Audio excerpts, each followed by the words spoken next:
Bapak, Ibu, Saudara-saudari yang terkasih, pada kesempatan kali ini saya mengajak kita untuk membaca, mendengar, dan merenungkan firman Tuhan. Namun sebelum kita memulai dengan semuanya itu, saya mengajak kita untuk awali dengan doa. Marilah kita berdoa dalam nama Bapa dan Putra dan Roh Kudus. Amin.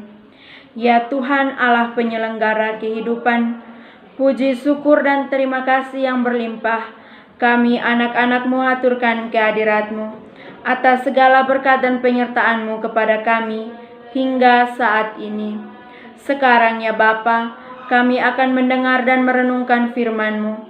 Hadirlah selalu bersama kami, agar apa yang nantinya kami renungkan dapat kami terapkan di dalam kehidupan kami sehari-hari.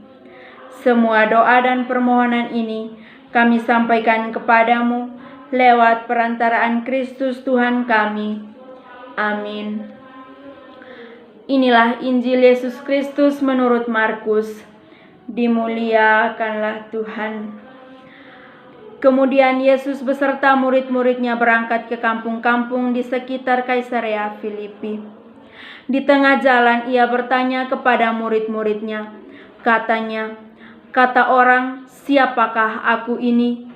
Jawab mereka, "Ada yang mengatakan Yohanes Pembaptis, ada juga yang mengatakan Elia, ada pula yang mengatakan seorang dari para nabi." Ia bertanya kepada mereka, "Tetapi apa katamu, siapakah aku ini?"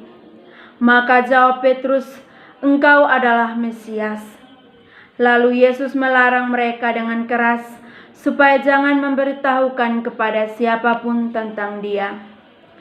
Kemudian mulailah Yesus mengajarkan kepada mereka bahwa Anak Manusia harus menanggung banyak penderitaan dan ditolak oleh tua-tua, imam-imam kepala dan ahli-ahli Taurat, lalu dibunuh dan bangkit sesudah 3 hari.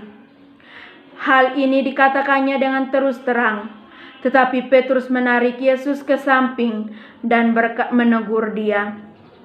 Maka berpalinglah Yesus dan sambil memandang murid-muridnya, ia memarahi Petrus, katanya, "Enyalah iblis, sebab engkau bukan memikirkan apa yang dipikirkan Allah, melainkan apa yang dipikirkan manusia."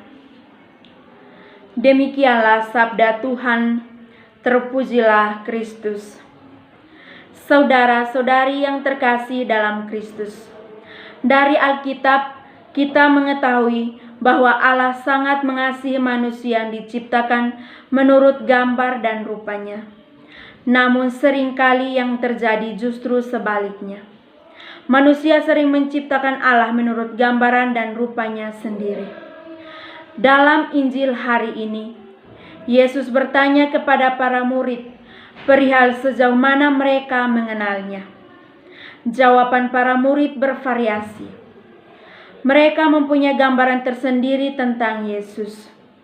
Dalam gambaran manusiawi mereka, Raja Penyelamat itu tentunya Maha Kuasa, mampu menaklukkan siapa saja dan melakukan apa saja.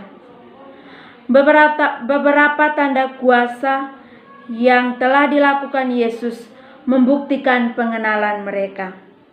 Namun dimensi hidup Yesus yang tidak dipahami oleh para murid.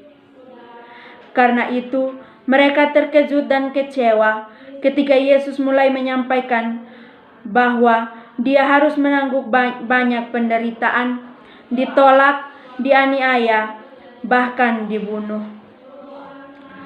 Petrus menegur Yesus, namun Yesus kembali menegur Petrus, katanya, "Enyalah iblis, sebab engkau bukan memikirkan apa yang dipikirkan Allah, melainkan apa yang dipikirkan manusia."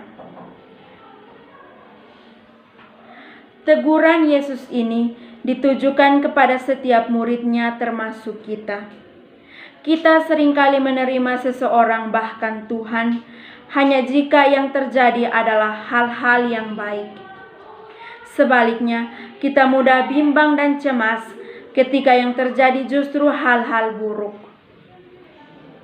Apakah kita sesungguhnya mau menerima Yesus sebagai jalan, kebenaran, dan kehidupan kita sepenuhnya?